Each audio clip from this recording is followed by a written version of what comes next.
Well, now to what some say is a hidden China menace right here on our soil. Sister cities. Does your town have a partnership with a city in China? Well, China's Sister City program is now being called out as part of Beijing's long-term foreign policy strategy to influence us, not simply an innocent goodwill program. Take a look at what one anti-communist China activist has said, quote, China has used the Sister Cities arrangement since its opening up in 1978 as a political strategy to infiltrate the Western world. If breaking the Sister City ties with the Chinese cities develops into a domino effect, it might severely damage China's strategic plan of dominating the world. With us now, Tennessee Republican Senator Marsha Blackburn. She is calling for an investigation of the China Sister City program and has introduced the Senate bill called the Sister City Transparency Act. Senator, welcome. What are you worried about in terms of the Sister City relationships? There are 157 cities in our country have this. That's right. 157 cities in the U.S. are partners with cities in China. And here is what we know about this program. The Chinese Friendship Association says this is a part of their soft propaganda. And Eric, they have used the Sister City partnerships to build relationships with people in communities who may go on to hold state or federal office. So it's important to them to establish those relationships early on. We also know that they have similarly used the Confucius Institute program in universities and Confucius classrooms to do this. They see this. The Chinese Communist Party sees these relationships as strategic to the success of the Belt and Road Initiative. And we know that the propaganda and the adherence to China's view of the world is an important part of this participation.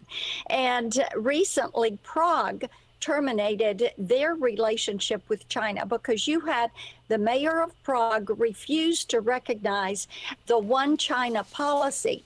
So then Shanghai, their sister city, wanted to get out of that relationship because they could not get Prague to submit to their view.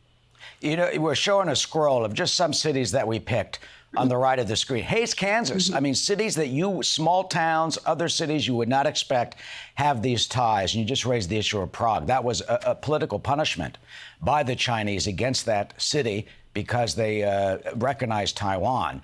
You've got some cities in Canada as well as Europe pulling out and canceling their ties because of the human rights abuses in China. Do you think that some cities should do that here in the United States?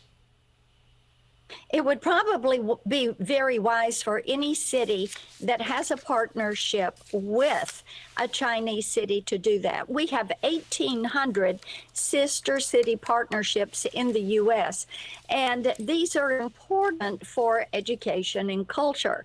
But the Chinese Communist Party has chosen to violate the intentions of these partnerships, and they're using it to spread their propaganda. They're using it to infiltrate. They are using it to put people, as in the Confucius Institutes, to put people in places in research institutions or in corporations that are doing research. Some of these have led to intellectual property theft and people being removed from those programs. So this is, Eric, when you've got the Chinese Communist Party saying they are intent on global domination by the time we get to 2050, the 21st century is to be the China century, according to them. They see this administration as weak, and they are trying to make headway. They're bullying Taiwan and the Philippines and the island nations. They're having a hot air balloon sashay across the U.S., and we do nothing. So this is a time that they see their opportunity to make headway. And it's important for us to terminate this soft propaganda. Talk about propaganda. I mean, it's more than just like us teaching them how to make apple pie. You've got industrial trade, culture, this sort of thing. And the defenders say, well, it's good for, goodwill. Let me read you what the city of St. Louis, World Trade Center St. Louis says about this.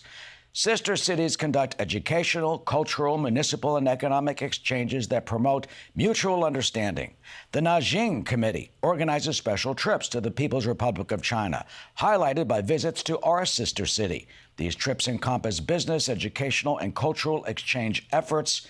You know, they say this helps world peace, but when is President Xi relying on, cities for world peace when he's aggressive against Taiwan, threatening in the South China Sea, and trying to take over the world, basically, through his economic Silk Road program by building airports and infrastructure all over the world so that countries can be beholden to them?